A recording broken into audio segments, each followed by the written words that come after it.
ఇప్పుడు 2000 రూపాయలు మెయింటెనెన్స్ నువ్వు తీసుకుంటే మరి ఈ పథకాన్ని ఏమనాలా? మాది అర్ధ ఒడి అయితే నీది పావలా ఒడి అవుతుంది. ఇప్పుడు మాది ₹1 ఒడి అయితే నీది పావలా ఒడి అవుతుంది. ఇప్పుడు 83 లక్షల మందికి ఇవ్వాల్సింటే 54 లక్షల మందికి ఇస్తావు. 15,000 ఇవ్వాల్సింటే 13,000 ఇస్తావు. అది పోయిన సంవత్సరం ఇవ్వాల్సింటే పోయిన సంవత్సరం ఎగరగొడతావు, ఈ సంవత్సరం ఇస్తావు.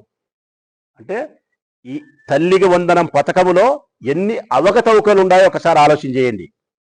5 సంవత్సరం ఇవ్వాల్సినటువంటి పథకాన్ని 1 సంవత్సరం ఎగరగొట్టినాడు. 83 లక్షల మంది పిల్లలకి ఇవ్వాల్సింటే 54 లక్షల మందికి ఇచ్చినాడు.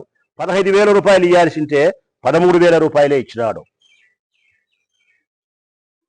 ఇప్పుడు తాళమాపురంలో మా సాంబశివారెడ్డి చెప్తున్నాడు, 549 మందికి ఇచ్చినామన్నాం మా గ్రామంలో. ప్రొద్దుటూరు నియోజకవర్గం తాళమాపురం గ్రామంలో 549 మందికి ఇచ్చినాం మనం జగన్మోహన్ రెడ్డి ప్రభుత్వంలో.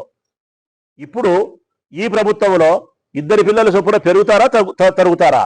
పెరగాల. 549కి పైన 40, 50, 60 పెరగాల. 49 మంది అనర్హులని చెప్పి తీసేసినారంట. ఈ 549 మందిలో 40 మందిని అనర్హులని తీసేసినారు. ఏమి అనర్హులని కారణం అని తీసేస్తే 300 యూనిట్లు కరెంటు కాలుస్తున్నారు, 4 వీలర్ వెహికల్ ఉంది, 10 ఎకరాలు భూమి ఉంది, రేషన్ కార్డు లేదు,